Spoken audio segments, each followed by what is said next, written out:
Welcome back to the Atlas Project. What is up, guys? My name is Chris Elm. And I am Chris Perry, or Christopher Perry. Today, we are going to talk about travel videos and their impact on the community. We've been waiting on this topic. We've talked about this topic so many times. Right. We've said positive things, and we've also said negative things. Negative things as well. Chris, I feel like you have some words that you need to say about Let's this topic. start. Okay, how about we'll do pros and cons, and Okay. we'll start with the pros. Go ahead. Okay, and we can go back and forth.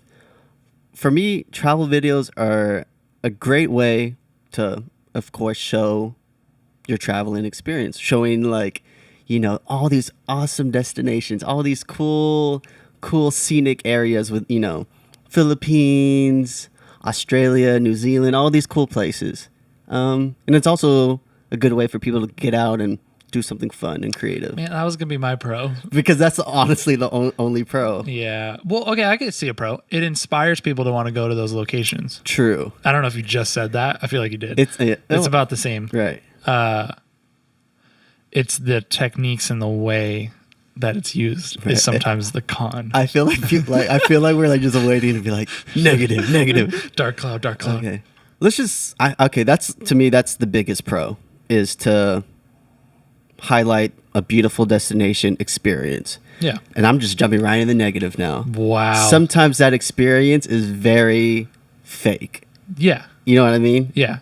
And that's something that we always talk about. Like, how often are you walking around, reaching out, Yeah. beautiful girl looking back, oh my God. And then it's just like, that's it. That's the Philippines. Yeah. Well, and it's like, for some reason, it always shows a girl's butt. Like, that's just walking in the sand. True, and it's like, you could see that anywhere. Exactly. Like, it doesn't need to be only girls walking around in bikinis. Right. Essentially. Yeah. Yeah. And I feel like there's a way that you can even trick people. You could be in Hawaii, be at the beach, film whatever you do, and then just be like, hey, I'm in the Philippines. It's very everything.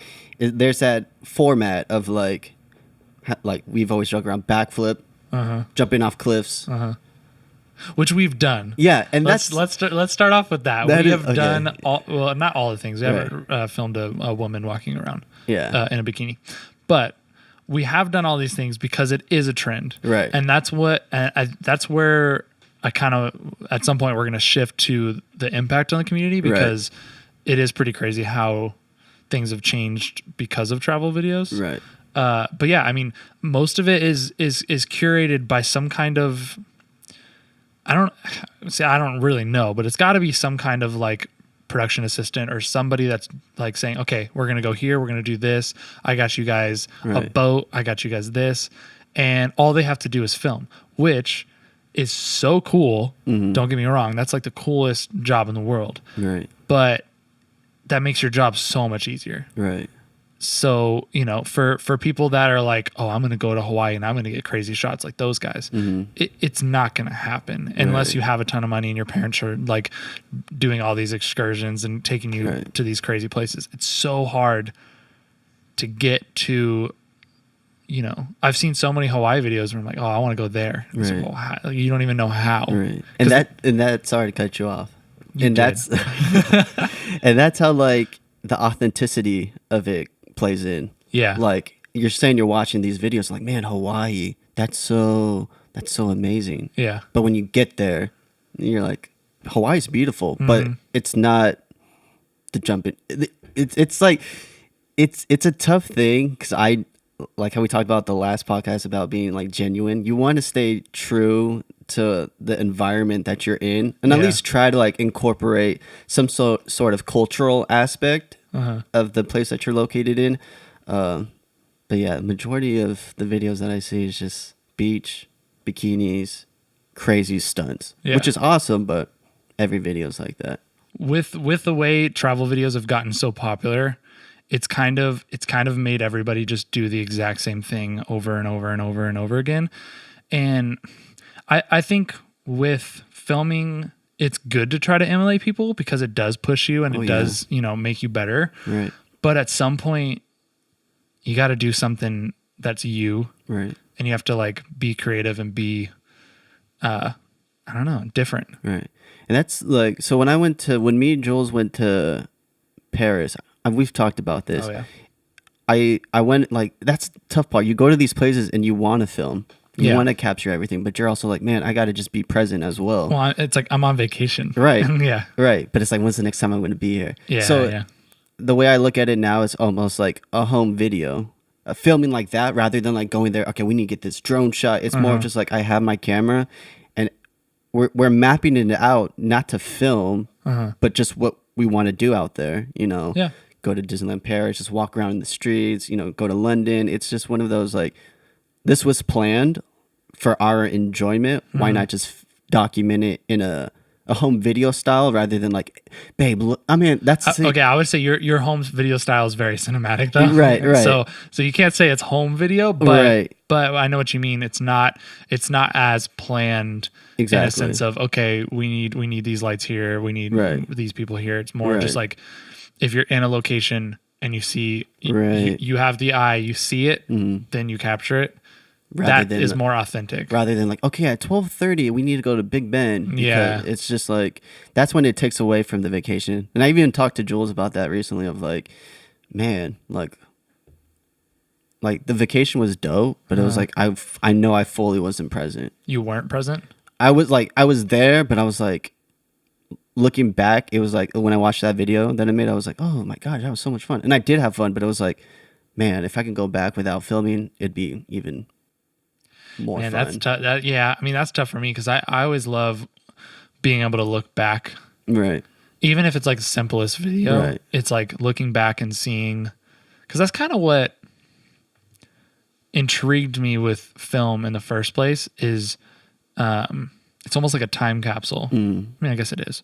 So being able to capture those moments, they're there, and unless like the card or like hard drive corrupts, Right. it's there forever essentially, or for your life. Right. So you can go back and look at it, and it sparks those memories. Right. So That's why, like, even sometimes when we're editing weddings and we just have that period where, like, I can't even think Yeah. of, like, what to do. I like to, like, look at old footage, even the Disneyland footage of yeah, us filming, you know, each other, just to, like, kind of, like you were saying, bring us back into that, like, man, that was a good time. yeah. But it's also depressing. It's You know? Oh, my God. we had such good times. Right. Yeah. Right. But there was one travel video that not even a travel video, the one with Mark and Vaughn. Yeah. Shout out to Up Rose. Yes. That one was like, that was your typical. Well, and that's what we went to go into it. And That was that- the whole point. It was right. like let's see if we can create something. But we the still had same. fun, which Oh, is yeah. like, I don't want to like discredit any of those people that like film travel videos. It's just like, it's your prerogative, but it's also like, spice it up. And the people that are killing it, like the Matt Como, Yeah. they are spicing it up. Yeah. It's everyone else that's kind of like, they see that formula. and they're trying to recreate it. Yeah, And yeah. it's tough because he's You know crazy. it's fun. You know it's fun. It's not fun. People I've seen that do like travel videos, but then also vlog at the same time. Right. So like Matt Como does it, and it's sick. Like I like it and a lot. He does it. I feel like he's not the first person to do it, but he is kind of pioneering it. Right. But then the other people that do it, and it just feels like, all right, we're over at this location, and now here's a bunch of drone shots. Right. It's like right. I don't know. I think a lot of what's happening is like YouTube and all that. It's just for views. People are just putting out content to try to make money, Right. and there's no heart behind it. Right. But I feel like we're so negative right now. It's let me think of a positive, because there is like, okay, a positive. Andy too. He's a great like videographer that does these awesome travel videos where he's like, he captures the culture and he mixes like, you know, the standard like beautiful girl, Yeah. but it's a good balance. Yeah. And that's what I think there needs to be, is that balance, because there is, with the heavy hitters, Andy too, Matt Como, there's balance. Yeah. But for like people like us, that they're good, but they're just like Yeah. transition and all Too these like, many, yeah, yeah. it's just like, Which we've done. which we've done. We're at fault, and we're totally fine with Yeah. saying that, but we're able to recognize that, which is Well, good. it's I think it's all about growing. So with the whole like Zoom transitions and all that, it was so new that it was like, Right. I want to do something like that. Right. That's super cool. Even the color palette of a Yeah, a travel yeah. video, Yeah. it's pretty standard. It's a very standard look now. So to do those things is not necessarily wrong. Right. It's to stay there and be stagnant in that Right. is what's wrong. That's I a feel. great way to put it. It's a good starting point. Yeah. But from there, that's when you do your own thing. Yeah. You'll never know if you can do it unless you try. Right. So to start out, like try to create a travel video. Mm-hmm. You know what I mean? There's nothing wrong with it, but staying there is where it becomes necessarily wrong. Right. Because then you're not growing. Right. It's so weird to talk about it because now it's like we've been itching to talk about it and it's just like, geez. Yeah. The crazy thing too is that we're not like super successful. Oh no. Like we're not saying that we like know everything. we don't. These are just our thoughts at the point of the process that we're in. Right.